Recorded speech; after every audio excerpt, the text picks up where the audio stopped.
মহামানব হজরত মোহাম্মদ সাল্লাল্লাহু আলাইহি ওয়াসাল্লামের প্রতি দরুদ ও সালাম পেশ করছি। আজ রজব মাসের ১৭তম দিন ছিল এবং আজ দিবাগত রাত ১৮তম রজনী। আমার জন্মভূমি ত্রিনিদাদ ক্যারিবিয়ান দ্বীপপুঞ্জের ইসলামিক ব্রডকাস্টিং নেটওয়ার্কের স্টুডিও থেকে আপনাদের জানাচ্ছি আসসালামু আলাইকুম ওয়ারাহমাতুল্লাহি ওয়াবারাকাতুহ, এবং সেই সাথে এই দোয়া, আল্লাহুম্মা বারিক লানা ফি রজব ওয়া শাবান ওয়া বাল্লিগনা রমাদান। আবারও বলছি আসসালামু আলাইকুম ওয়ারাহমাতুল্লাহি ওয়াবারাকাতুহ।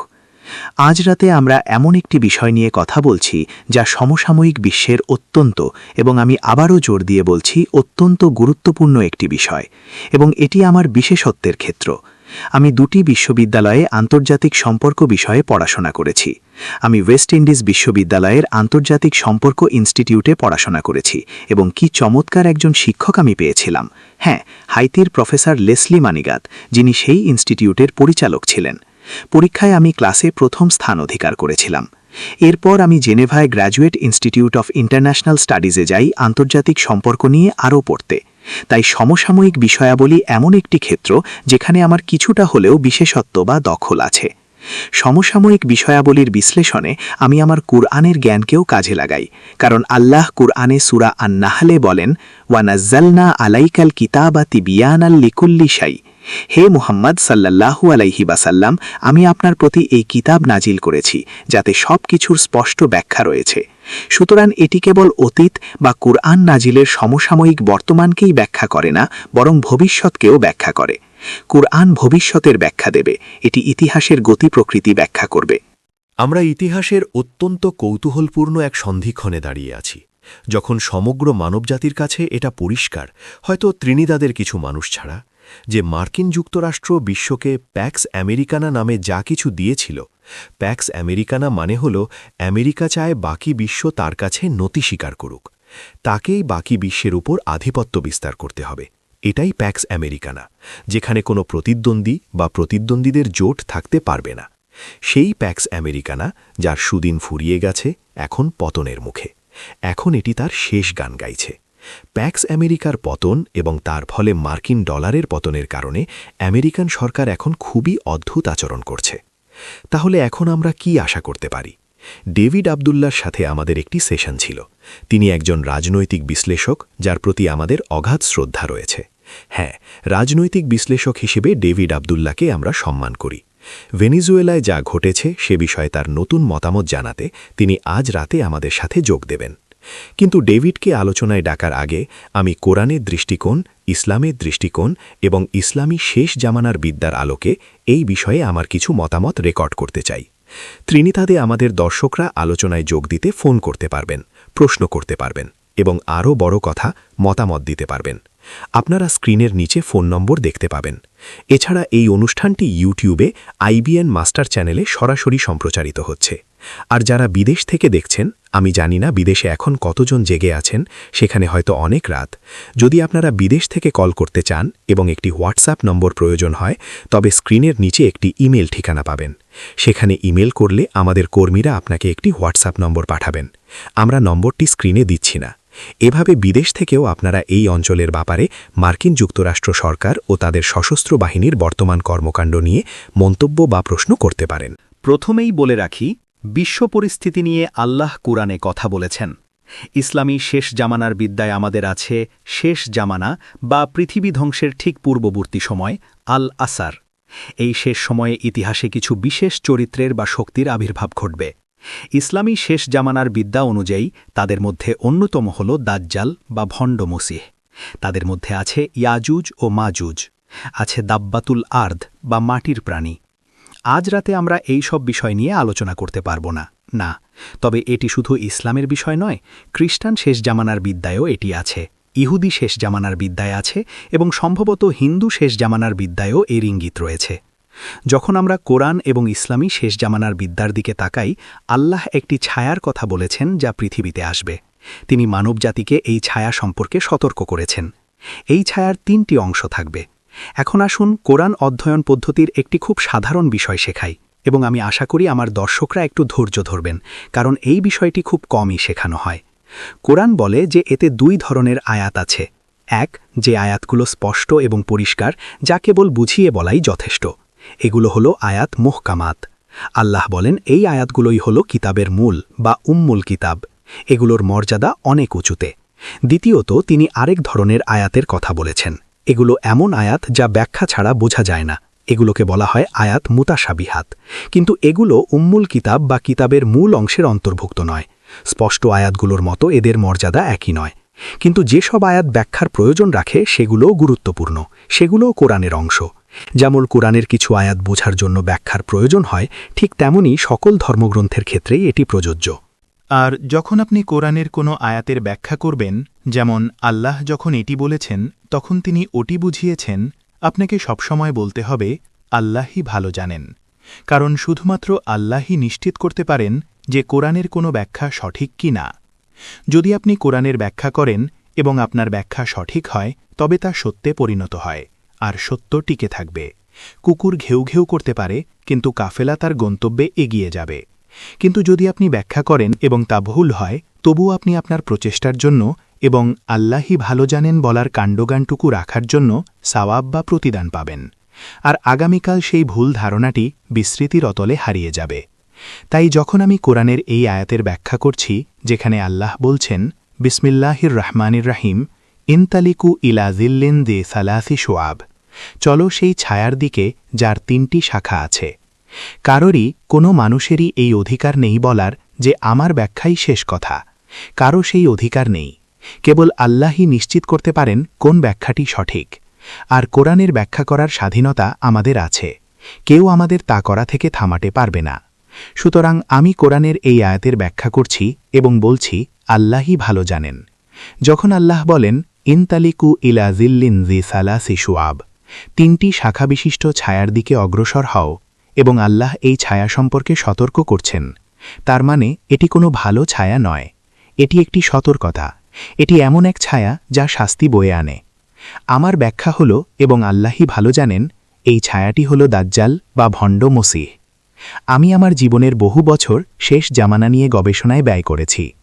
আমার মনে হয় না এই যুগে অন্য কোনো আলেম শেষ জামানা নিয়ে গবেষণায় আমার মতো এত সময় ও শ্রম দিয়েছেন। এই বিষয়ে আমি বহু বই লিখেছি। তাই এই বিষয়ে কোনো মত দিলে আমি কিছুটা সম্মানের দাবিদার। আমি বলছি যে এই ছায়াটি হল দাজ্জাল, ভণ্ড মসিহ বা অ্যান্টিক্রাইস্ট। তার একটি রূপরেখা বা প্রোফাইল আছে, যার পদচিহ্ন 3টি অংশে বিভক্ত। সে জেরুজালেম থেকে বিশ্ব শাসন করতে চায়। আর যখন সে জেরুজালেম থেকে বিশ্ব শাসন করবে, সে ঘোষণা করবে আমিই মসিহ। এটা করার জন্য তাকে 1 নম্বর পবিত্র ভূমিকে মুক্ত করতে হবে, যা মুসলিম শাসনাধীন ছিল। 2 নম্বর, তাকে ইহুদিদের জেরুজালেমে ফিরিয়ে আনতে হবে এবং তাদের দাবি প্রতিষ্ঠা করতে হবে, যা থেকে তাদের 2000 বছর আগে বহিষ্কার করা হয়েছিল এবং আল্লাহ তাদের ফিরে আসা নিষিদ্ধ করেছিলেন।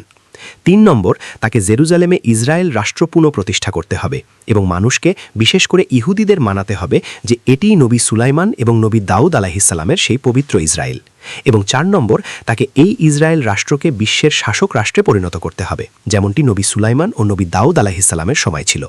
কেবল তখনই সে জেরুজালেমে দাঁড়িয়ে বলতে পারবে আমিই মসিহ। অবশ্যই সেটা হবে মিথ্যা। সে মসিহ হতে পারে না। প্রকৃত মসিহ হলেন মরিয়ম পুত্র ঈসা আলাইহিসসালাম, যিনি এসেছিলেন, চলে গেছেন এবং যিনি আবার ফিরে আসবেন। সুতরাং আমি আমার জেরুজালেম ইন দ্য কুরআন বইয়ে উল্লেখ করেছি, যা 25 বছর আগে লেখা হয়েছিল, অর্থাৎ অনেক দীর্ঘ সময় আগে, যে জেরুজালেম থেকে বিশ্ব শাসনের প্রচেষ্টায় সে 3টি ধাপ অতিক্রম করে।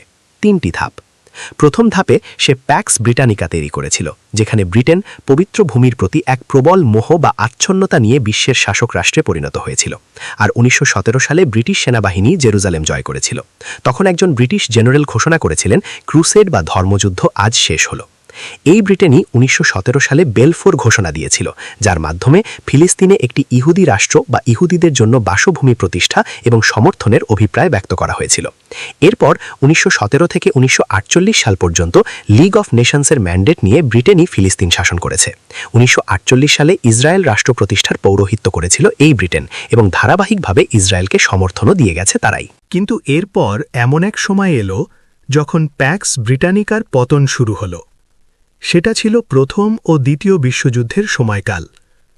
দ্বিতীয় বিশ্বযুদ্ধ শেষ হতে হতে ব্রিটেনের সোনালি দিন ফুরিয়ে আসছিল এবং আমেরিকার উত্থান ঘটছিল।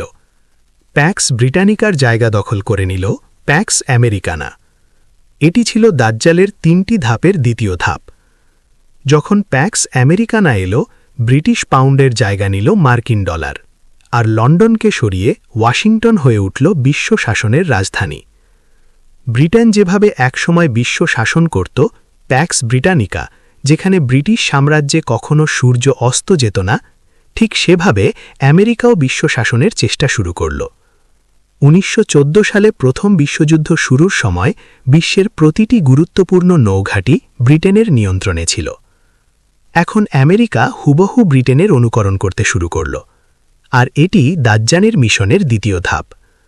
আমেরিকা বিশ্বজুড়ে প্রায় 1000 খানেক সামরিক ঘাঁটি তৈরি করল। আমেরিকা চায় সারা বিশ্বকে শাসন করতে, পুরো বিশ্বকে আমেরিকার কাছে নতি স্বীকার করতে হবে, আর এটাই হল প্যাক্স আমেরিকানা। আমেরিকারও ইসরায়েলের প্রতি ঠিক একই রকম মোহ কাজ করে, যেমনটা এখন ট্রাম্পের মধ্যেও দেখা যাচ্ছে। ত্রিনিদাদ ও টোবাগো সহ পুরো বিশ্ব গাজায় গণহত্যার নিন্দা জানাচ্ছে, কিন্তু না, ট্রাম্প এখনও নেতানিয়াহুকে সমর্থন দিচ্ছেন। ট্রাম্প এবং তার দল ইসরায়েলের পক্ষে অটল। জেরুজালেম এবং ইসরায়েলের প্রতি এই যে মোহ, এটাই হল প্যাক্স আমেরিকানা।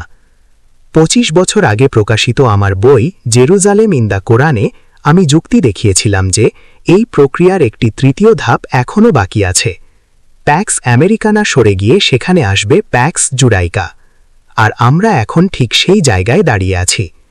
প্যাক্স আমেরিকানা এখন পতনের চূড়ান্ত পর্যায়ে, এবং অনিবার্যভাবে এর জায়গা নেবে প্যাক্স জুডাইকা। বিসমিল্লাহি আউয়ালুহু ওয়া আখিরুহ। আমরা বলছিলাম যে প্যাক্স ব্রিটানিকা থেকে প্যাক্স আমেরিকানা এবং শেষে প্যাক্স জুডাইকার দিকে একটি পর্যায়ক্রমিক পরিবর্তন চলছে। ব্রিটেন যেভাবে বিশ্ব শাসন করেছিল এবং ব্রিটিশ পাউন্ডকে হাতিয়ার হিসেবে ব্যবহার করেছিল, সেটা ছিল 3 ধাপের প্রথমটি। এরপর ব্রিটেনের জায়গা নিল আমেরিকা এবং স্টার্লিং পাউন্ডের জায়গা নিল মার্কিন ডলার, দুটোই আসলে ভুয়া টাকা। জেরুজালেম এবং ইসরায়েলের প্রতি ব্রিটেনের যে মোহ ছিল, আমেরিকারও আজ পর্যন্ত ঠিক একই মোহ রয়েছে। কিন্তু আমাদের ইসলামিক এসক্যাটোলজি বা শেষ জামানার বিদ্যা 25 বছর আগেই বলেছিল যে এর তৃতীয় একটি অংশ বা ধাপ আসা বাকি আছে, আর তা হবে প্যাক্স জুডাইকা।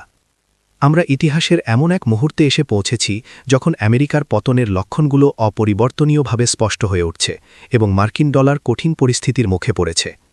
আজ আমরা এই ইসলামিক এসক্যাটোলজির প্রেক্ষাপট নিয়ে আলোচনা করতে চাই ডেভিড আবদুল্লার সাথে, যিনি একজন সম্মানিত রাজনৈতিক বিশ্লেষক এবং গত সপ্তাহেও আমাদের সাথে ছিলেন। গত সেশনের পর একটি বড় ঘটনা ঘটেছে, যাকে অপহরণ বলাই সঠিক। হ্যাঁ, অপহরণই সঠিক শব্দ। মার্কিন সরকার এবং মার্কিন সেনাবাহিনী ভেনেজুয়েলার প্রেসিডেন্টকে অপহরণ করেছে। লোক দেখানোভাবে আমাদের বলা হলো এটি মাদক পাচারের সাথে সম্পর্কিত, কিন্তু এখন গোপন কথাটি আর গোপন নেই, যা সবাই জানে। না, তাকে অপহরণ করার মূল কারণ হল তারা ভেনেজুয়েলার তেল দখল করতে চায়। তবে এটাই পুরো ঘটনা নয়। মাদুরোকে অপহরণ করার পেছনে ভেনেজুয়েলার তেলের চেয়েও বড় কারণ রয়েছে।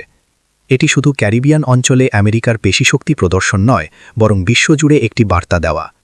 আমরা অত্যন্ত আনন্দিত যে আমাদের প্রিয় ভাই ডেভিড আবদুল্লাহ আবারও আমাদের সাথে আছেন। এই অপহরণ ঘটনার পর তার নতুন চিন্তাভাবনা তিনি আমাদের সাথে শেয়ার করবেন। ডেভিড, আপনাকে আবারও স্বাগতম। ধন্যবাদ। আমাকে আবার আমন্ত্রণ জানানোর জন্য অনেক ধন্যবাদ।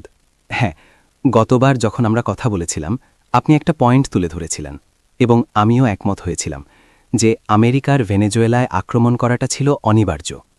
আমরা সামরিক হামলার বিভিন্ন উপায় নিয়ে আলোচনা করছিলাম, কিন্তু আমরা বলেছিলাম আক্রমণ হবেই।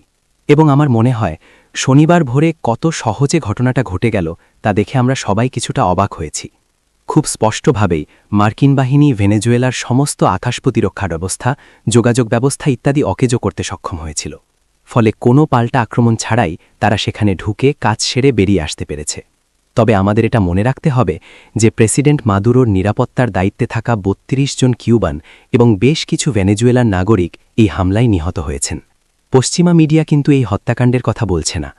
এরপর থেকে, মানে কয়েকদিন আগে, আমার দল এমএসজে-এর সাথে টিউজডে টকে ভেনেজুয়েলা থেকে একজন কথা বলছিলেন। তিনি জানালেন যে হাজার হাজার মানুষ প্রেসিডেন্ট মাদুরোর সমর্থনে রাস্তায় নেমে এসেছে। তারা আমেরিকার কাছ থেকে তার অবিলম্বে মুক্তি দাবি করছে এবং বলিভারিয়ান বিপ্লব চালিয়ে যাওয়ার পক্ষে স্লোগান দিচ্ছে। পশ্চিমা মিডিয়া এসব খবর প্রচার করছে না। লন্ডনেও বিশাল প্রতিবাদ হয়েছে। সোমবার 10 নম্বর ডাউনিং স্ট্রিটের বাইরে 2000 মানুষ জড়ো হয়ে দাবি জানিয়েছে যেন স্টারমার এর বিরুদ্ধে অবস্থান নেন। অবশ্য তিনি তা নেননি। উল্টো তিনি আমেরিকার পক্ষেই অবস্থান নিয়েছেন। কারণ মাত্র 1-2 দিন আগেই তিনি উত্তর আটলান্টিকে রাশিয়ার তেল ট্যাঙ্কার আটকাতে আমেরিকাকে সাহায্য করতে ব্রিটিশ বিমানবাহিনী ব্যবহার করেছেন। কিন্তু ইতালি, ফ্রান্স, স্পেন সহ পুরো ইউরোপ জুড়ে বলিভারিয়ান প্রক্রিয়ার সমর্থনে এবং মার্কিন সাম্রাজ্যবাদের বিরুদ্ধে হাজার হাজার মানুষ বিক্ষোভ করছে। সুতরাং আমরা ইতিহাসের এক সম্পূর্ণ নতুন মুহূর্তে উপস্থিত হয়েছি। 1945 সালে দ্বিতীয় বিশ্বযুদ্ধের পর থেকে যেসব আন্তর্জাতিক নিয়মকানুন চলে আসছিল, আমেরিকা মূলত সেগুলোর সবকটি ছিঁড়ে ফেলেছে। তারা জাতিসংঘের সনদকে বৃদ্ধাঙ্গুলি দেখিয়েছে।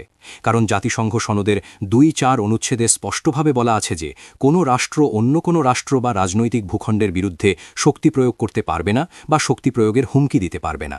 এটা খুবই পরিষ্কার। এবং এটাও খুব পরিষ্কার যে কোনো সরকার প্রধান বা রাষ্ট্রপ্রধান অন্য কোনো দেশের বিচারিক এখতিয়ার থেকে দায়মুক্তি পান। আন্তর্জাতিক অপরাধ আদালত ছাড়া কোনো দেশ অন্য দেশের ক্ষমতাসীন রাষ্ট্রপ্রধান বা সরকার প্রধানের বিচার করতে পারে না। তাই আমেরিকা যা করছে তা সম্পূর্ণ অবৈধ, আন্তর্জাতিক আইনের পরিপন্থী এবং জাতিসংঘ সনদের বিরুদ্ধে। কিন্তু মিস্টার ট্রাম্প মনে করেন তিনি যখন খুশি যেখানে খুশি যা খুশি তাই করতে পারেন। তাই তিনি কলম্বিয়াকে হুমকি দিচ্ছেন, কিউবাকে হুমকি দিচ্ছেন। গতবার আমরা আলোচনা করেছিলাম যে এটা শুধু ভেনেজুয়েলার ব্যাপার নয়, বরং আমেরিকা এই গোলার্ধ থেকে শুরু করে সারা বিশ্বের সম্পদ দখলের চেষ্টা করছে। 25শে ডিসেম্বর বড়দিনের দিন তারা নাইজেরিয়ায় বোমা বর্ষণ করেছে। ট্রাম্পের দাবি ছিল সেখানে খ্রিস্টানদের হত্যা করা হচ্ছে এবং তারা গণহত্যার শিকার হচ্ছে, যা মোটেও সত্য নয়। আমার মতে নাইজেরিয়ায় হামলার আসল উদ্দেশ্য ছিল এটা ইঙ্গিত দেওয়া যে তারা এখন সাহেল অঞ্চলের দিকে হাত বাড়াচ্ছে। আর আমি শুনেছি নাইজেরিয়ায় বোমা ফেলার কয়েকদিন পরেই বুর্কিনা ফাসোতে ক্যাপ্টেন ট্রাওরের বিরুদ্ধে একটি অভ্যুত্থানের চেষ্টা হয়েছিল। সুতরাং অনেক কিছুই ঘটছে এবং আপনি ঠিকই বলেছেন, আমেরিকার অর্থনীতি পতনের মুখে। মার্কিন সরকার বিশাল ঋণের দায়ে জর্জরিত, তারা বিশাল রাজস্ব ঘাটতিতে চলছে এবং ট্রাম্প বিলিয়নারদের করছাড় দেওয়ায় এই ঘাটতি আরও বাড়ছে। একই সাথে তাদের বিশাল বৈদেশিক বাণিজ্য ঘাটতিও রয়েছে, কারণ আমেরিকা রপ্তানির চেয়ে আমদানি বেশি করে। তারা কৃত্রিমভাবে টিকে আছে শুধুমাত্র ডলারকে বিশ্বের প্রধান বিনিময় মুদ্রা হিসেবে ধরে রাখার মাধ্যমে। যেদিন এই ব্যবস্থা ভেঙে পড়বে এবং মানুষ আর ডলার ধরে রাখতে চাইবে না বা আমেরিকায় বিনিয়োগ করবে না, তখন আমেরিকায় পুঁজি আসা বন্ধ হয়ে যাবে, যা দিয়ে তারা বাণিজ্য ঘাটতি মেটায়। তখন আমেরিকার অবস্থা সেই সব দেশের চেয়ে ভালো কিছু হবে না যাদের জিডিপির তুলনায় ঋণের হার 100%-এর বেশি এবং যারা আমদানির ভারে ন্যূজ্য।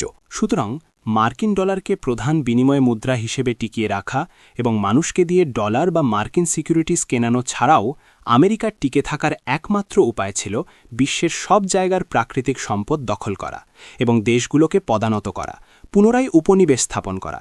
কারণ আপনি প্যাক্স ব্রিটানিকা বা ব্রিটিশ সাম্রাজ্যবাদের কথা বলছিলেন, যা গড়ে উঠেছিল ব্রিটিশ ঔপনিবেশিকতা ও সাম্রাজ্যবাদের উপর ভিত্তি করে।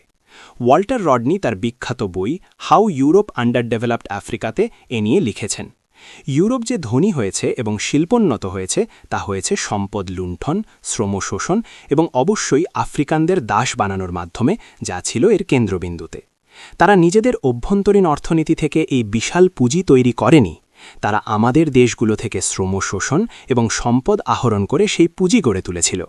যুক্তরাষ্ট্রও ঠিক তাই করেছে, কিন্তু এখন তারা এমন এক চরম মুহূর্তে এসে দাঁড়িয়েছে যে নিজেদের অভ্যন্তরীণ অর্থনীতিকে বাঁচাতে হলে তাদের আবার সেই পথেই হাঁটতে হবে এবং তা করতে হবে ব্যাপকভাবে। আমাদের আরও কিছু জরুরি বিষয় আছে। ত্রিনিদাদে আমাদের যে দর্শকরা আছেন, ফোন লাইনগুলো আরও 15 মিনিট খোলা থাকবে। আমাদের এখন নামাজের সময় হয়েছে এবং এর পরে আমরা লাইন ওপেন করে দেব। আর ফোন কলের ফাঁকে ফাঁকে আমরা আমাদের আলোচনা চালিয়ে যাব। এবং আমরা আশা করছি, যেহেতু এই ব্রডকাস্টটি ইউটিউবে IBN মাস্টার চ্যানেলে লাইভ দেখানো হচ্ছে, তাই বিদেশ থেকে যারা কল করতে চান তাদের একটি ইমেল পাঠাতে হবে। ইমেলটি স্ক্রিনের নিচে দেওয়া থাকবে। এরপর আমাদের টিম তাদের একটি হোয়াটসঅ্যাপ নম্বর দেবে, যেখানে তারা কল করতে পারবেন। যা হোক ডেভিড, ভেনেজুয়েলার ওপর এই নির্লজ্জ আক্রমণ, সব প্রথাগত আইন ও জাতিসংঘের চার্টার অমান্য করে ট্রাম্পের এই ক্ষমতার আস্ফালন এবং ভেনেজুয়েলার প্রেসিডেন্টকে অপহরণ করা, এত কিছুর পরেও ভেনেজুয়েলার সরকার পরিবর্তিত হয়নি। ভেনেজুয়েলার সরকার এখনও অক্ষত আছে, ভেনেজুয়েলার সেনাবাহিনীও অটুট আছে। এখন এর পরবর্তী ধাপ হিসেবে কি ঘটতে পারে? আমরা কি এখন ভেনেজুয়েলা সহ এই অঞ্চলের অন্য কোথাও আরও সামরিক হস্তক্ষেপ দেখতে পাব? হ্যাঁ, এবং মনে করে দেখুন, আমরা যখন কথা বলেছিলাম আমি বলেছিলাম যে মানুষ মাদুরোকে সবকিছু মনে করে, কিন্তু তা ঠিক নয়। সেখানে একটি দল আছে, United socialist party of Venezuela. সেখানে নেতৃত্ব, সরকার এবং সেনাবাহিনী আছে। অর্থাৎ রাষ্ট্রীয় প্রতিষ্ঠানগুলো আছে এবং সেই প্রতিষ্ঠানগুলো ঘটনার পরদিন রবিবারে কাজ শুরু করে দিয়েছে। সুপ্রিম কোর্ট বসে সংবিধান অনুযায়ী সিদ্ধান্ত নিয়েছে যে ভাইস প্রেসিডেন্ট ডেলসি রদ্রিগেজ অস্থায়ী রাষ্ট্রপতি হবেন, কারণ প্রেসিডেন্ট মাদুরো মারা যাননি। যদি তিনি মারা যেতেন, যেমন প্রেসিডেন্ট শাভেজ মারা গিয়েছিলেন, তবে ভেনেজুয়েলার সংবিধান অনুযায়ী 30 দিনের মধ্যে নির্বাচন দিতে হতো, যা 2012 সালে হয়েছিল। তখন মাদুরো অ্যাক্টিং প্রেসিডেন্ট ছিলেন এবং পরে নির্বাচনে তিনি নির্বাচিত হন। কিন্তু এক্ষেত্রে প্রেসিডেন্ট মাদুরো জীবিত, তিনি এলাকা বা বিচারিক এখতিয়ারের বাইরে আছেন। তাই সংবিধান অনুযায়ী ডেলসি রদ্রিগেজ এখন অস্থায়ী বা ভারপ্রাপ্ত রাষ্ট্রপতি। এবং কাকতালীয়ভাবে সোমবারেই তাদের পার্লামেন্ট বা আইনসভা, যা গত বছরের অক্টোবর বা নভেম্বরে নির্বাচিত হয়েছিল, তাদের মেয়াদ জানুয়ারি থেকে শুরু হয়েছে। তাই জানুয়ারিতে তারা শপথ নিয়েছিল এবং যখন তারা অ্যাসেম্বলি হিসেবে মিলিত হল, ঠিক একই সময়ে ডেলসি রদ্রিগেজও ভারপ্রাপ্ত রাষ্ট্রপতি হিসেবে শপথ নেন। সুতরাং প্রতিষ্ঠানগুলো আছে এবং কাজ করছে, ক্যাবিনেটও কাজ করছে, এবং আপনি ঠিকই বলেছেন, সেনাবাহিনীও সেখানে অটুট অবস্থানে আছে। তো ট্রাম্প ডেলসিকে বলেছেন অনেকটা স্কুল ছাত্রীকে ধমক দেওয়ার মতো করে, যদি ঠিকমতো না চলো তবে তোমার পরিণতি মাদুরোর চেয়েও খারাপ হবে। কিন্তু মানুষ জানে না ডেলসি রদ্রিগেজ কে। তিনি ভেনেজুয়েলার এক বিপ্লবী নেতার মেয়ে, যিনি দমনের বিরুদ্ধে লড়াই করেছিলেন, জেল খেটেছিলেন এবং 70-এর দশকে জেলের ভেতর নির্যাতনের শিকার হয়ে মারা যান। তাই অন্যায়ের বিরুদ্ধে সংগ্রাম তার রক্তে বা ডিএনএতে মিশে আছে। এটা তার পারিবারিক ঐতিহ্য। তিনি সম্ভবত কিশোর বয়সেই বাবাকে হারিয়েছিলেন। তিনি সেই প্রক্রিয়ার মধ্য দিয়েই বড় হয়েছেন। তিনি অত্যন্ত উচ্চশিক্ষিত, লন্ডন, প্যারিস ইত্যাদি জায়গায় পড়েছেন। তিনি একজন আইনজীবীও বটে। টেকনিক্যালি তিনি খুবই যোগ্য একজন ব্যক্তি। গত কয়েক বছর ভেনেজুয়েলার অর্থনৈতিক প্রবৃদ্ধি পুনরুদ্ধারে তিনি গুরুত্বপূর্ণ দায়িত্ব পালন করেছেন। তিনি অর্থমন্ত্রী ও জ্বালানি মন্ত্রী ছিলেন এবং তিনি ভেনেজুয়েলার অর্থনৈতিক প্রবৃদ্ধি ফিরিয়ে আনতে সাহায্য করেছিলেন। তিনি অত্যন্ত যোগ্য, কিন্তু একই সাথে একজন সচেতন বিপ্লবী মানুষ, এবং তিনি অন্য বিশ্ব নেতাদের মুখের উপর জবাব দিতে ভয় পান না। এখন কিছু রিপোর্ট বের হয়েছে যা ট্রাম্প বাড়িয়ে বলছেন, কারণ আপনি জানেন আমি গোপনে কিছু খোঁজখবর নিয়েছি। ট্রাম্প বলছেন, তিনি আমাদের 50 মিলিয়ন ব্যারেল তেল দিতে রাজি হয়েছেন, এবং রুবিও বলছেন আমরা যা বলবো তাকে তাই করতে হবে, নইলে আমরা ভেনেজুয়েলার অর্থনীতি ধসিয়ে দেব। কিন্তু ডেলসি রদ্রিগেজ তা বলছেন না। তিনি বলছেন যে আমরা যুক্তরাষ্ট্র এবং বাকি সবার সাথে পারস্পরিক শ্রদ্ধার ভিত্তিতে সম্পর্ক রাখব। আমরা বাণিজ্য ও অন্যান্য বিষয়ে তাদের সাথে যুক্ত হব, যা মাদুরো আগেও বলতেন। সুতরাং তিনি সেই অবস্থান থেকে সরে আসেননি। তাই এখন এটা দেখা খুব কৌতূহল উদ্দীপক হবে যে ভেনেজুয়েলা সরকার কিভাবে অর্থনীতিকে সচল রাখে। কারণ তারা রপ্তানি করছিল, মিডিয়া বলছিল তারা 1,20,000 ব্যারেল তেল রপ্তানি করছে। সেটা সত্য নয়। তারা দিনে প্রায় 1 মিলিয়ন ব্যারেল তেল রপ্তানি করছিল। শেভরন, যা যুক্তরাষ্ট্রেরই একটি কোম্পানি, তারাই 2 থেকে 3 লাখ ব্যারেল তেল রপ্তানি করছিল।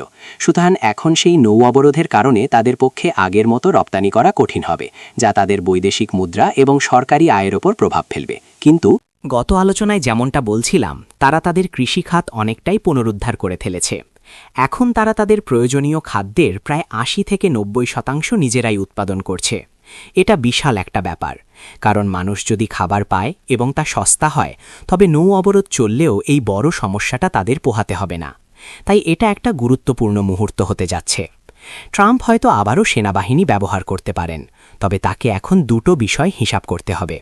এক, আপনি একবার হামলা করেছেন, দ্বিতীয়বার একই কায়দায় হামলা করা সহজ হবে না, কারণ ভেনেজুয়েলার জনগণ পরবর্তী হামলার ধরন সম্পর্কে এখন অনেক বেশি সচেতন।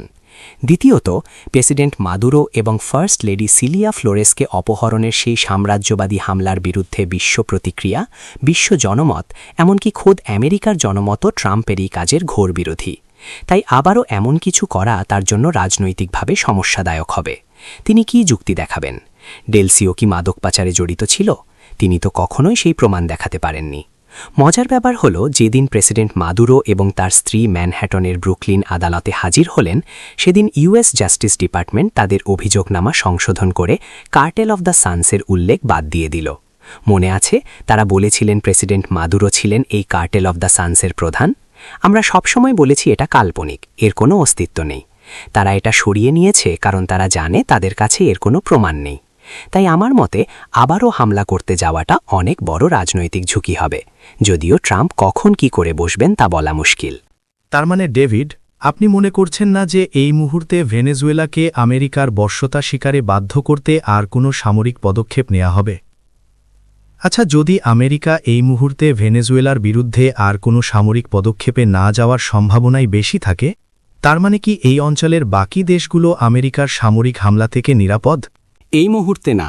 আমার মনে হয় তারা নৌ ও আকাশপথ অবরোধ করে ভেনেজুয়েলার টুটি চেপে ধরার চেষ্টা করবে। দেখা যাক পরিস্থিতি কোন দিকে যায়। না, কারণ যদিও আমি দেখলাম ট্রাম্প বলেছেন কলম্বিয়ার প্রেসিডেন্ট পেট্রো ওয়াশিংটনে তার সাথে দেখা করবেন। পেট্রো কেন ওয়াশিংটনে ট্রাম্পের সাথে দেখা করতে যাবেন আমি জানি না। আমার মনে হয় এটা খুবই বিপজ্জনক কাজ। তবে কলম্বিয়া এখনও তাদের নিশানায় আছে, এবং আরও নির্দিষ্ট করে বললে কিউবা। আমার মনে হয় কিউবা, কারণ ট্রাম্প বলেছেন কিউবা পতনের দ্বারান্তে, যা সত্য নয়, কিন্তু এটা তার বক্তব্য। আর রুবিও, যেমনটা আমরা আলোচনা করছিলাম, আসলেই কিউবার বিপ্লব ধ্বংস করতে চান। তাই আমার মনে হয় তারা যদি হামলা করতেই চায় তবে তারা কিউবায় চেষ্টা করতে পারে। তবে রাজনৈতিকভাবে অনেক দিক থেকেই সেটা ভেনেজুয়েলায় হামলার চেয়েও অনেক বেশি সমস্যাদায়ক হবে। তবে এই মুহূর্তে আমরা ভেনেজুয়েলায় আর কোনো হামলার আশঙ্কা করছি না, কিন্তু আপনি ইঙ্গিত দিচ্ছেন যে কলম্বিয়া এবং কিউবায় হামলার সম্ভাবনা থাকতে পারে। এখন দেখুন, ইউক্রেন নিয়ে পুরো বছর ধরে আমেরিকা রাশিয়ার সাথে অত্যন্ত স্পর্শকাতর আলোচনায় যুক্ত, এবং সেই আলোচনা এখন চূড়ান্ত পরিণতির দিকে এগোচ্ছে। এসব আলোচনায় আমেরিকা প্রতিপক্ষ হিসাবে রাশিয়ার প্রতি কিছুটা সম্মান দেখিয়েছে, কিন্তু সম্প্রতি আমরা একটা ঘটনা দেখলাম, রাশিয়ার অনুমতি নিয়ে তাদের পতাকা ওড়ানো একটি ট্যাঙ্কারকে আমেরিকান নেভি ধাওয়া করেছে। আমেরিকা রাশিয়ার অনুমতিকে তোয়াক্কা না করে ট্যাঙ্কারটি ধাওয়া করে জাহাজে ওঠে এবং সেটি জব্দ করে। সোজা কথায় রাশিয়ার দিকে চ্যালেঞ্জ ছুড়ে দিয়েছে। হ্যাঁ, এবং আমেরিকা এটা করেছে ব্রিটিশ আরএএফের সহায়তায়। খবরে সেটাই এসেছে। হ্যাঁ, ভালো। ভেনেজুয়েলা এবং পশ্চিম গোলার্ধে আমেরিকার বর্তমান আচরণ, এই পেশিশক্তি প্রদর্শন এবং ইউক্রেনের সমস্যা সমাধানের আলোচনার মধ্যে কি কোনো যোগসূত্র স্থাপন করা যায়? আপনি কি দুটোর মধ্যে কোনো সংযোগ দেখছেন? এটা চমৎকার প্রশ্ন, এবং আমরা এখন কিছুটা অনুমানের রাজ্যে প্রবেশ করছি, যা আমি সাধারণত পছন্দ করি না। ট্রাম্প ও পুতিনের মধ্যে কি কথা হয়েছে আমরা জানি না। ট্রাম্প পুতিনকে এমন কোনো প্রস্তাব দিয়েছেন কিনা যে ঠিক আছে, আপনি যদি ভেনেজুয়েলা নিয়ে আমাদের খুব বেশি চাপ না দেন, তবে ইউক্রেন নিয়ে আপনার অনেক দাবি আমরা মেনে নেব, তা আমরা জানি না। মানুষ এমন কথা বলছে, আমার কাছে এর কোনো প্রমাণ নেই। সময়ই সেটা বলে দেবে। তবে এটা সম্ভব। রাষ্ট্রগুলো সাধারণত সবার আগে নিজেদের স্বার্থ দেখে, অন্যের স্বার্থ নয়। ঠিক আছে, ঈশার আজানের আগে আমাদের হাতে মাত্র কয়েক মিনিট সময় আছে। শেষ করার আগে একটা প্রশ্ন, এটা কি সম্ভব যে আমেরিকা চীন এবং রাশিয়াকে টোপ দিচ্ছিল যাতে তারা পশ্চিম গোলার্ধে হস্তক্ষেপ করে? ভেনেজুয়েলায় মার্কিন সামরিক পদক্ষেপে বাধা দেওয়ার জন্য তাদের উস্কে দিচ্ছিল?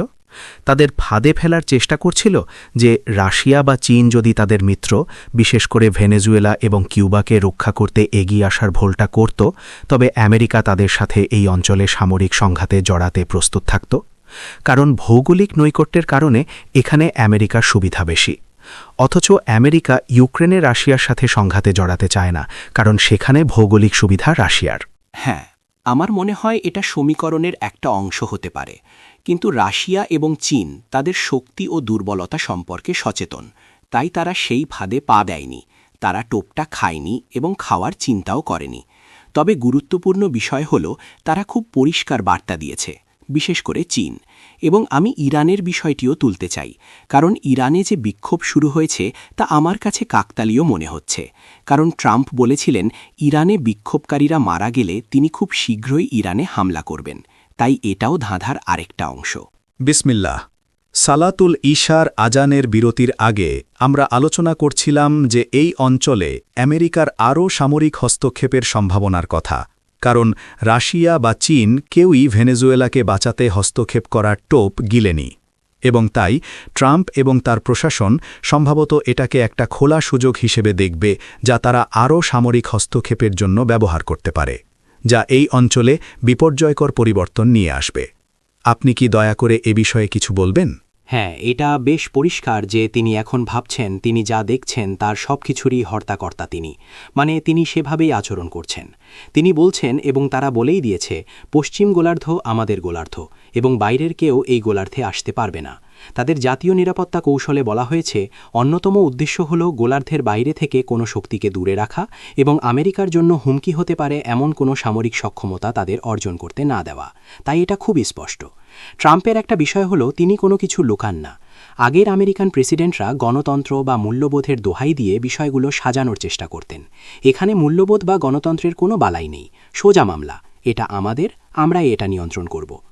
রাশিয়া এবং চীনের জন্য এখানে সামরিকভাবে কিছু করা খুব কঠিন হবে যদি না তারা কিউবায় কোনো ঘাঁটি স্থাপন করে, আর সেটা করলে উত্তেজনা অনেক বেড়ে যাবে, যেমনটা 1962 বা 63 সালের কিউবান মিসাইল ক্রাইসিসের সময় হয়েছিল। তাই বিষয়টি এখন মোড় নিতে পারে, যা কেউ কেউ ধারণা করছেন, এবং আমেরিকা এবং পশ্চিম ইউরোপের কিছু মহল এটা নিয়ে খুব চিন্তিত। ট্রাম্প এই নাটকীয়ভাবে আন্তর্জাতিক নিয়ম ভঙ্গ করার ফলে চীন এখন বলতে পারে, ঠিক আছে, তোমরা যদি ভেনেজুয়েলার সাথে এটা করতে পারো, তবে তাইওয়ান, যা আনুষ্ঠানিকভাবে চীনের অংশ, আলাদা কোনো রাষ্ট্র নয়, সেখানে গিয়ে আমরা আমাদের যা প্রাপ্য তার নিয়ন্ত্রণ নেব, কারণ তাইওয়ান চীনের অংশ। মানুষ ভয় পাচ্ছে যে এই প্রেক্ষাপটে এমন পরিস্থিতি তৈরি হতে পারে।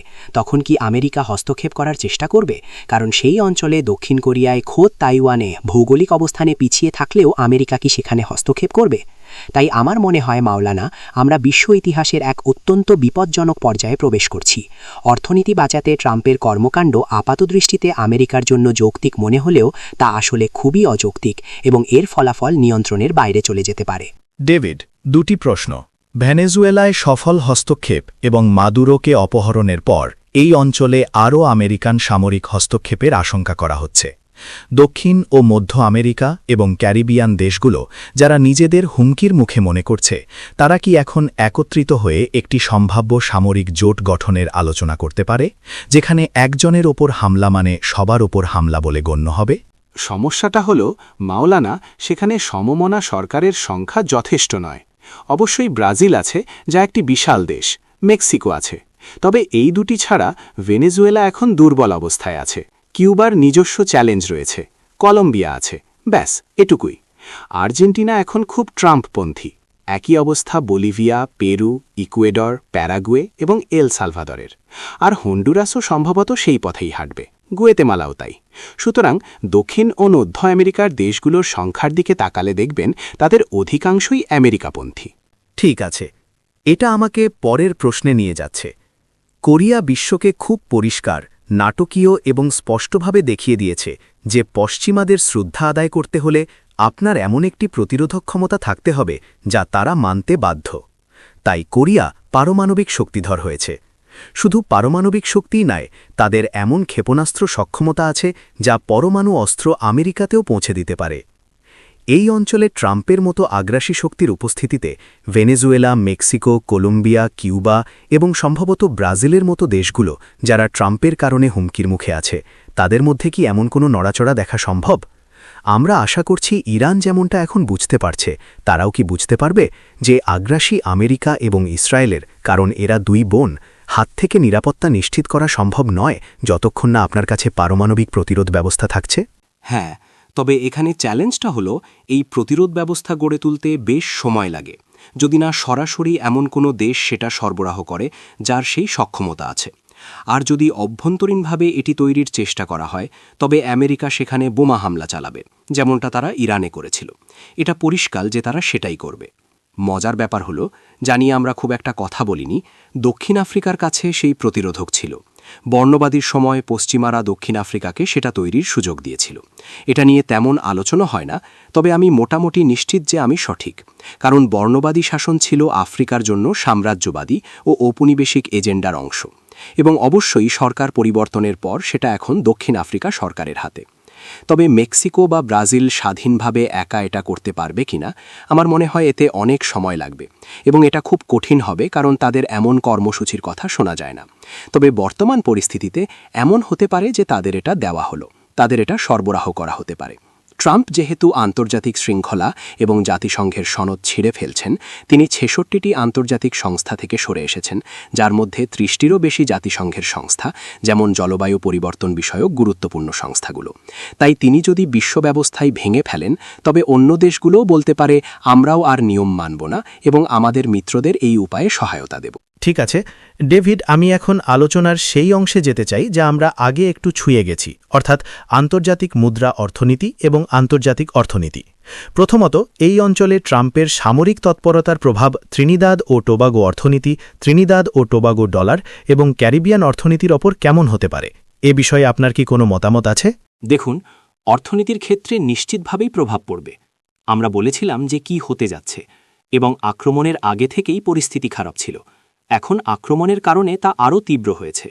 অনেক মানুষ ত্রিনিদাদে আসার বুকিং বাতিল করবে। এখন কার্নিভালের মৌসুম, টোবাগোর জন্য তথাকথিত শীতকালীন মৌসুম। আজ সকালেই আমি টোবাগো চেম্বারের প্রেসিডেন্টের কথা শুনলাম। তিনি বলছিলেন যে বুকিং বাতিল হচ্ছে। এটা পরিষ্কার যে এই উত্তেজনা, যেমন ধরুন শনিবারে ফ্লাইটের সমস্যা ছিল, এই অঞ্চলে বেশ কয়েকটি এয়ারলাইনকে ফ্লাইট বাতিল করতে হয়েছিল, কারণ সেখানে নো ফ্লাই জোন ছিল। প্রচুর মার্কিন সামরিক বিমান ওঠানামা করছিল। যতদিন মার্কিন বাহিনী দক্ষিণ ক্যারিবিয়ানে অবস্থান করবে ততদিন অনিশ্চয়তা থাকবে। কি হতে যাচ্ছে তা নিয়ে বিনিয়োগকারীদের মধ্যে অনিশ্চয়তা কাজ করবে। তাই হ্যাঁ, আমি মনে করি ত্রিনিদাদ ও টোবাগোর অর্থনীতি নেতিবাচকভাবে প্রভাবিত হবে। ভেনেজুয়েলার সরকার বদলায়নি, আপনি আগেই সেই পয়েন্টটা তুলেছেন। তাই এই মুহূর্তে আমাদের জন্য কোনো ড্রাগন গ্যাস চুক্তি নেই। সীমান্ত পারাপারের গ্যাস পাওয়া সম্ভব। আর অন্যায় অতম্রসলে ঠিক আগেই দেখেছি যে পয়েন্ট লিসাসে কাজ করা অন্যতম বড় কোম্পানি নিউট্রিয়েন, যাদের সম্ভবত ৩-৪টি অ্যামোনিয়া প্ল্যান্ট এবং সব মিলে ওই কমপ্লেক্সে ৪-৫টি প্ল্যান্ট আছে, তারা ত্রিনিদাদ থেকে ব্যবসা গুটিয়ে নিচ্ছে। এর অর্থ শুধু চাকরির ক্ষতি নয়, বরং বৈদেশিক মুদ্রা এবং সরকারি রাজস্বেরও ক্ষতি। সুতরাং আমাদের অর্থনৈতিক পরিস্থিতি ভালো নয়। আপনি জানেন, যুক্তরাষ্ট্রের জাতীয় নিরাপত্তা কৌশলে বলা হয়েছে যে তাদের নীতির সাথে যারা একমত সেই সরকার বা রাজনৈতিক দলগুলোকে তারা উৎসাহিত ও পুরস্কৃত করবে। তাই প্রশ্ন জাগে, মিসেস পারসাদ বিসেসার কি মার্কিন সরকারের সাথে কোনো গোপন সমঝোতা করেছেন মার্কিন পদক্ষেপের প্রতি তার দ্ব্যর্থহীন সমর্থনের বিনিময়ে? যে সমর্থন এই সপ্তাহে ওএস এবং নিরাপত্তা পরিষদে ত্রিনিদাদ ও টোবাগোর প্রতিনিধি পুনরায় ব্যক্ত করেছেন। তারা বলেছে যে মাদক পাচার রোধে যুক্তরাষ্ট্রের সব প্রচেষ্টাকে তারা সমর্থন করে। মানে মাদুরোকে অপহরণের পর এবং ট্রাম্প যখন বলেই দিয়েছেন এটা তেলের জন্য, তারপরও তারা মাদক পাচারের কথা বলছে। এটা লজ্জাজনক। মনে হচ্ছে আমাদের আলোচনার বিষয়বস্তু শ্রোতাদের জন্য একটু বেশি কঠিন বা টেকনিক্যাল হয়ে যাচ্ছে, তাই এই মুহূর্তে কোনো কল নেই। আমরা ত্রিনিদাদ ও টোবাগো এবং ডলারের ওপর এর প্রভাব থেকে সরে কিউবার অর্থনীতির দিকে যাই। যুক্তরাষ্ট্র ভেনেজুয়েলা থেকে কিউবায় তেল আসা আটকে দিচ্ছে। এর ফলে কিউবার অর্থনীতি এবং কিউবার, ওটা কি পেসো, তার উপর কি প্রভাব পড়বে? হ্যাঁ, দেখুন, কিউবার অর্থনীতি ভীষণ সংকটে আছে। অবরোধের শ্বাসরোধকারী অবস্থা কোভিডের কারণে আরও খারাপ হয়েছিল। এরপর অবশ্যই বাইডেন ট্রাম্পের দেওয়া কোনো নিষেধাজ্ঞাই শিথিল করেননি। উল্টো ট্রাম্প ফিরে এসে বাঁধন আরও শক্ত করেছেন। পরিস্থিতি কঠিন, এবং রাশিয়া বা ভেনেজুয়েলার তেল সরবরাহ করতে না পারাটা সংকটজনক। তাই কিউবার জ্বালানি সরবরাহ পরিস্থিতি সমস্যা সংকুল। পুরনো অবকাঠামোর সমস্যা তো আছেই। বিদ্যুৎ কেন্দ্রের জেনারেটর চালানোর জন্য তেলের সরবরাহ একটি বড় সমস্যা। তবে চীন কিউবায় বিশাল সোলার ফার্ম বা সৌর বিদ্যুৎ প্রকল্প স্থাপন করেছে। এটা সাহায্য করবে, কিন্তু তা এখনও এমন পর্যায়ে পৌঁছায়নি যেখানে বিদ্যুৎ কেন্দ্র চালানোর জন্য আমদানিকৃত তেলের ওপর নির্ভরতা উল্লেখযোগ্যভাবে কমে যাবে। যেহেতু আমরা পারমাণবিক শক্তির কথা বলছি, বহু বছর আগে সোভিয়েত ইউনিয়ন আসলে কিউবায় একটি পারমাণবিক বিদ্যুৎ কেন্দ্র তৈরি করছিল। আমি সেখানে গিয়েছিলাম, তখন ওটা নির্মাণাধীন ছিল, এবং যেখানে কাজ চলছিল আমাদের তার বেশ কাছে নিয়ে যাওয়া হয়েছিল। এটা ৮০-এর দশকের মাঝামাঝি সময়ের কথা। কিন্তু ৯০ সালে যখন সোভিয়েত ইউনিয়নের পতন হলো, তখন সব কাজ থেমে গেল। তাই কিউবা আর সে পারমাণবিক বিদ্যুৎ কেন্দ্রটি সম্পন্ন করতে পারেনি। ওটা কিন্তু কোনো পারমাণবিক প্রতিরোধক বা অস্ত্র তৈরির কেন্দ্র ছিল না, ওটা ছিল বিদ্যুৎ উৎপাদনের জন্য, যা তাদের আমদানিকৃত তেলের উপর নির্ভরতা অনেক কমিয়ে দিত। আমার মনে হয় না তারা ওটা আর চালু করতে পারবে। কাজ তো শেষ হয়নি, সেই ৮০-এর দশকের শেষের কথা। সেই ৮০-এর দশকের শেষের কথা, ওটা চালু করার চেষ্টা করার জন্য ৩০ বছরের বেশি সময়, অনেক দীর্ঘ সময়। তাই চীনের সহায়তায় এখন সম্ভবত সৌরশক্তির দিকেই তাদের বেশি নজর দিতে হবে। আর এখন যেটা সবচেয়ে গুরুত্বপূর্ণ হতে যাচ্ছে তা হলো চীন এবং রাশিয়া কিউবাকে আরও কতটা অর্থনৈতিক সহায়তা দিতে প্রস্তুত। কারণ যদি তারা সহায়তা দেয় এবং কিউবার অর্থনৈতিক পরিস্থিতি তথা কিউবার জনগণের সামাজিক অবস্থা যদি কিছুটা সহজ হয়, তবে আমেরিকার যে কোনো আক্রমণের মুখে কিউবার অবস্থান শক্তিশালী হবে। তাই আমার মতে চীন এবং রাশিয়াকে এখন কিউবার সাথে অর্থনৈতিক সহযোগিতার ক্ষেত্রে আরও অনেক বেশি কিছু করতে হবে। ইরানে সোশ্যাল মিডিয়া ব্যবহার করে পশ্চিমা বিশ্ব যেভাবে বিক্ষোভ উস্কে দিয়েছিল এবং ইরানি রিয়ালের পতন ঘটিয়েছিল, কিউবার ক্ষেত্রেও কি তেমনটা হওয়ার সম্ভাবনা আছে? আপনি কি মনে করেন ট্রাম্প সেই কৌশল ব্যবহার করতে পারেন? কারণ আমেরিকানরা তো গোয়ান্তানামোতে আছেই। তারা কি ভেনেজুয়েলার মতো কিউবাতেও সামরিক হস্তক্ষেপ করতে পারে? তারা তো আগেও এমনটা করেছে। এই ধরুন, সেটা কবে ছিল? বছর ২ আগে। আমি সময়ের হিসাব গুলিয়ে ফেলছি। প্রায় 2-3 বছর আগে কিউবায় বেশ বড় ধরনের কিছু বিক্ষোভ হয়েছিল। সরকার অবশ্য বেশ কঠোরভাবেই সেটা সামাল দিয়েছিল এবং মূল উস্কানিদাতাদের চিহ্নিত করেছিল, যারা আমেরিকার বেতনভুক্ত এজেন্ট ছিল। ও হ্যাঁ, তারা সেটা মোকাবেলা করতে পেরেছিল। আর অবশ্যই আমেরিকা তখন বলেছিল যে এরা রাজবন্দী, কিন্তু আমেরিকা এটা স্বীকার করবে না যে এরা আসলে তাদেরই টাকা খাওয়া লোক, যাদের কাজ ছিল কিউবায় অস্থিরতা সৃষ্টি করা। তাই আমার কোনো সন্দেহ নেই যে আমেরিকানরা আবারও এমনটা করবে। আর আমি যখন কিউবার অর্থনৈতিক সহায়তার কথা বলছি, তখন আরও কিছু দেশের গুরুত্বপূর্ণ ভূমিকা রয়েছে, যেমন ব্রাজিল, মেক্সিকো। তারা কিছু কাজ করছেও, তবে আমার মনে হয় ব্রাজিল এবং মেক্সিকো, কারণ লুলা ফিদেল কাস্ত্রোর খুব ঘনিষ্ঠ ছিলেন। লুলা ক্ষমতায় আসার আগেই আমার মনে আছে আমি কিউবায় কনফারেন্সে গিয়েছিলাম এবং লুলা সেখানে ছিলেন। তিনি তখন ওয়ার্কার্স পার্টির নেতা, সাবেক ট্রেড ইউনিয়ন নেতা, ব্রাজিলের ওয়ার্কার্স পার্টির প্রধান, কিন্তু তখনও প্রেসিডেন্ট হননি। লুলা ফিদেলের সমর্থনেই সাও পাওলো ফোরাম শুরু করেছিলেন, ফিদেলের সাথে আলোচনার পর। এটা শুরু হয়েছিল সাও পাওলোতে, যে কারণে এটার নাম Sao Paulo forum. Sao Paulo ছিল লুলার ঘাঁটি, কারণ ওটা ব্রাজিলের শিল্প রাজধানী। আর এই সাও পাওলো ফোরাম প্রগতিশীল বাম রাজনৈতিক দলগুলোকে একত্রিত করে। তো এটা ল্যাটিন আমেরিকা এবং ক্যারিবিয়ান অঞ্চলের বাম ও প্রগতিশীল রাজনৈতিক দলগুলোকে একত্রিত করে। আমার দল এমএসজে এই ফোরামের সদস্য, তাই আমি ফোরামের মিটিংগুলোতে যাই। শেষ যে মিটিংয়ে আমি গিয়েছিলাম সেটা ছিল গত জানুয়ারিতে কারাকাসে। ক্যারিবিয়ান অঞ্চলে খুব বেশি দল নেই। অবশ্যই কিউবার কমিউনিস্ট পার্টি এই ফোরামের সদস্য। Haiti, Dominican Republic, Puerto Rico থেকে দল আছে। ত্রিনিদাদ ও টোবাগোর এমএসজে ছাড়াও সেন্ট লুসিয়া লেবার পার্টি, যারা এখন সরকারে আছে, তারাও এই ফোরামের সদস্য। আর বেলিজের একটি ছোট দল আছে, বেলিজ পিপলস ফ্রন্ট। তাই আমি মনে করি ব্রাজিলকে কিউবার অর্থনৈতিক সহায়তা, বাণিজ্য এবং অন্যান্য ক্ষেত্রে আরও অনেক বেশি কিছু করতে হবে। মেক্সিকো, যাদের অর্থনীতি বেশ বড়, এবং মেক্সিকোর প্রেসিডেন্টের দল একটি জোট সরকারের অংশ। মেক্সিকোর ওয়ার্কার্স পার্টি এবং মোরেনা পার্টি, যার নেতৃত্বে আছেন প্রেসিডেন্ট শেইনবাম, তারা একটি জোটে আছে এবং উভয়েরই কিউবার সাথে খুব ঘনিষ্ঠ সম্পর্ক রয়েছে। তাই মেক্সিকো, ব্রাজিল এবং দক্ষিণ আফ্রিকাও, যদিও সেটা অনেক দূরে, কারণ বর্ণবাদের সময় কিউবার শত শত দক্ষিণ আফ্রিকানকে স্কলারশিপ দিয়েছিল চিকিৎসা, আইন, প্রকৌশল, স্থাপত্য এবং আরও নানা দক্ষতায় প্রশিক্ষিত করার জন্য। আর এএনসি যে সরকার গঠন করতে এবং চালাতে পেরেছে, তার মূলে ছিল এই সহায়তা। দক্ষিণ আফ্রিকার কাছে কিউবার বিশাল ঋণ রয়েছে এবং অবশ্যই কিউবা নামিবিয়া এবং অ্যাঙ্গোলায় সৈন্য পাঠিয়েছিল, যারা দুটি বিখ্যাত যুদ্ধে দক্ষিণ আফ্রিকান সেনাবাহিনীকে পরাজিত করেছিল। এর ফলেই অ্যাঙ্গোলার স্বাধীনতা সুরক্ষিত হয় এবং নামিবিয়া স্বাধীনতা পায়। আর দক্ষিণ আফ্রিকান সেনাবাহিনী পরাজিত হওয়ার পরেই তারা ম্যান্ডেলাকে মুক্তি দেয়। আমি আমাদের দর্শকদের আর বেশি সময় নেব না, ইতিমধ্যে 1 ঘণ্টার বেশি হয়ে গেছে।